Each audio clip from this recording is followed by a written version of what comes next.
Bonjour à tous et bienvenue dans le bal des casse-pieds. C'est la dernière de la saison. Car tu pars en vacances. Mais non, c'est toi qui pars en vacances. Comment ça, j'ai vu les billets que t'as pris pour Rio. Mais je sais que tu pars en Polynésie, on me l'a dit. Bon, car nous partons en vacances. Mais pas ensemble par contre, hein.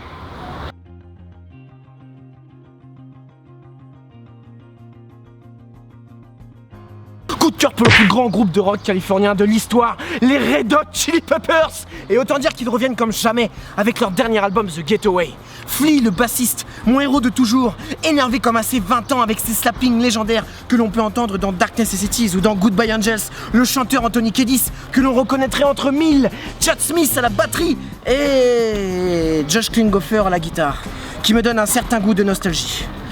Judd Frusciante, si tu m'entends, reviens. J'oublierai le passé.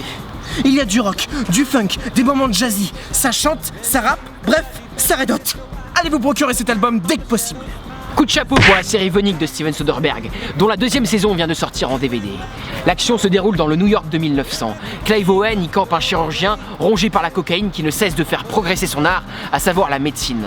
Comme souvent dans ce genre de série, et c'est leur qualité, il est question de reconstitution historique. Que cela soit Master of Sex avec les années 50 ou Boardwalk Empire avec la Prohibition, les exemples sont nombreux où les séries deviennent de vraies leçons d'histoire.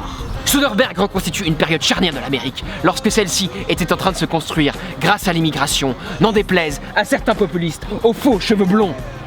L'idéal de Frédéric Beigbeder, qui adapte ici son propre roman à l'écran, donnant suite à 99 francs de Yann Kounen. Autant dire que ça fait du bien de voir un film aussi bien écrit. Beigbeder enchaîne punchline sur punchline dans cette œuvre qui critique avec humour le monde de la mode.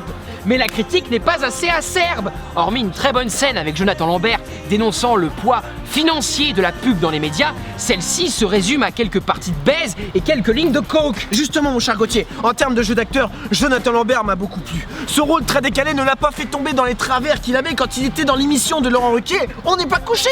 Son personnage est crédible, son jeu est sobre et maîtrisé, exactement comme dans L'amour dure 3 ans. À croire que Frédéric Beigbeder est un excellent directeur d'acteurs. Je te rejoins en ce qui concerne le casting.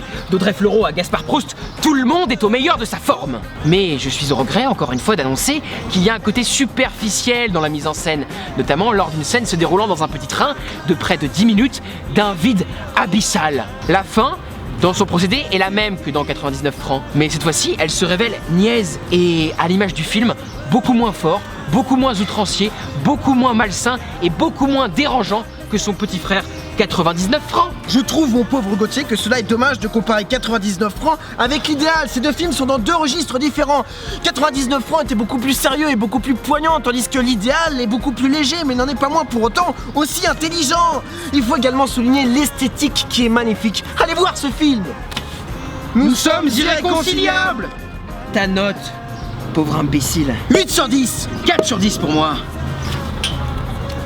Mais pourquoi il s'en va en plus, ce con? Le conseil de Pierre et Gauthier. Pour ceux qui n'auront pas notre chance de partir en vacances, vous pouvez aller passer du bon temps à l'Extra Life, situé au 9 passage des Patriarches, parallèle à la rue Mouffetard. Excellent pour s'éclater entre potes sur des consoles rétro comme la GameCube ou la Super Nintendo. Il y a également des bornes d'arcade et des consoles beaucoup plus actuelles comme la PlayStation 4. Pour les plus tranquilles d'entre vous, il y a une salle dédiée au manga dans laquelle vous pourrez lire en toute tranquillité. En gros, vous pourrez enchaîner les parties de Mario Kart, Coca à la main. Bon, on part en vacances, hein? Attends de moi.